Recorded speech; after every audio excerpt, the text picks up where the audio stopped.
What's up YouTube, this is Collect Pokemon and welcome back to another video. So in this video, we're going to address the conspiracy that is floating around, whether Pokemon International is releasing news regarding new products a lot earlier than what they used to before, and what impact this kind of idea will have on the Pokemon card market as a whole. But before we get into that, remember hit the like button, the subscribe button, and you guys are all welcome to join the Patreon. Basically, my Patreon will offer multiple tiers, and the first tier is obviously just a support CP tier, and the other tier is you get a secret mystery package every month sent to me by me to you guys. I can't talk today. Sent by me to you guys. There is an English version, there's a Japanese version, and I've heard from one of my Patreon that they actually want both, but they can only choose one. So most likely later on, I'm going to open a both version.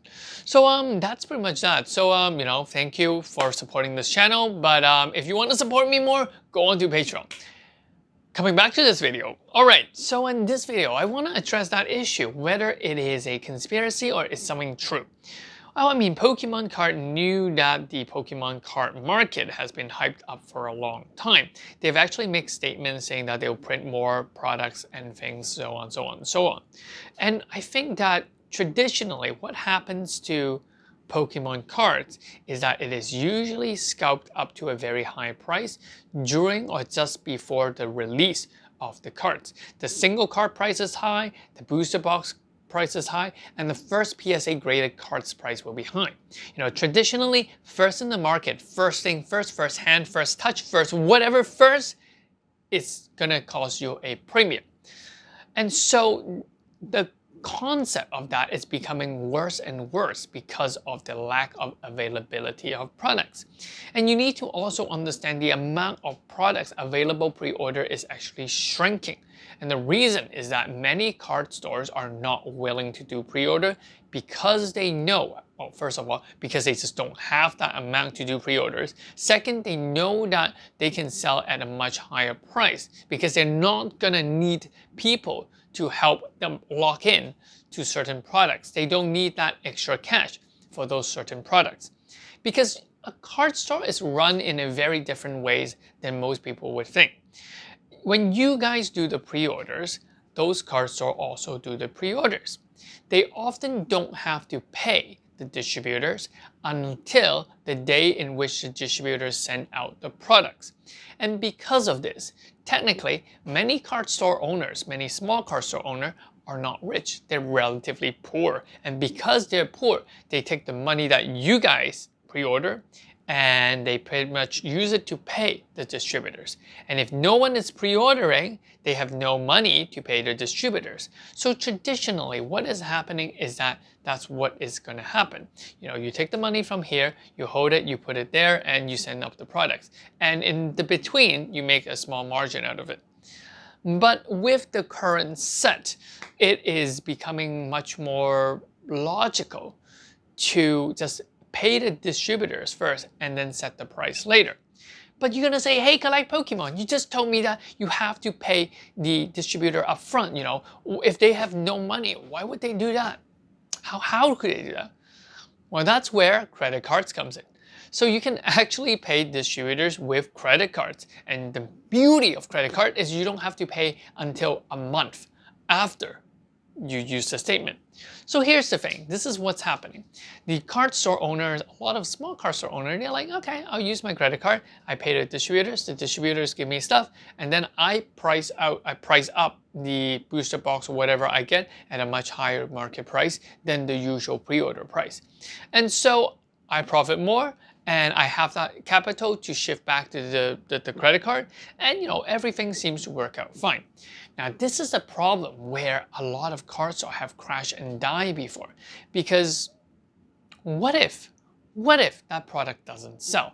What if you bought a lot of products, you have to repay the credit cards, no one is selling the items, what you have to do, you have to sell it a lot cheaper than MSRP, or you might actually have to sell it at a loss in order to, try and cover that credit card fee.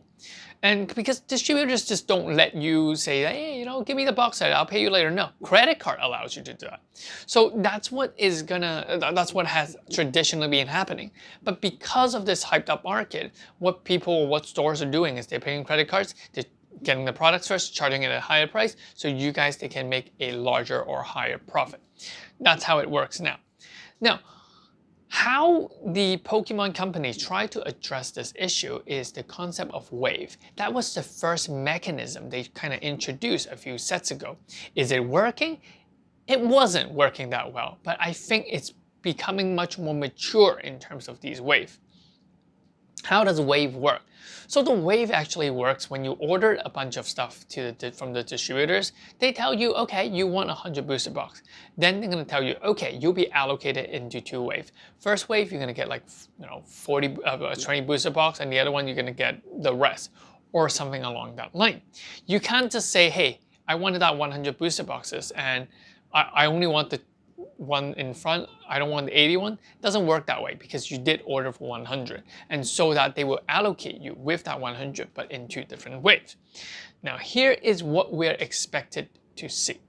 We're expected to see Card Store doing pre-orders on wave 2 of the products much more often and at a much cheaper price, because they need the money to to cover the second wave. Because I think from Battle Style, a lot of Card Store are really stuck with the Battle Style booster boxes. And I think Chilling Reign second wave, we're going to see the same thing. And because of this, we're going to see a lot more of Evolving Sky, Chilling Reign. In the upcoming set, what we're going to see is we're going to see two waves of pre-orders.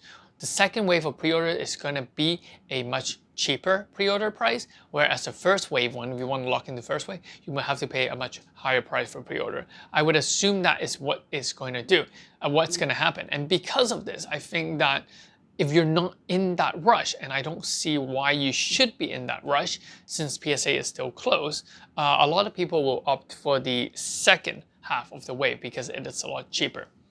Now that first wave mechanic seems to have been working, but on top of that, Pokemon wants this to work a little bit better.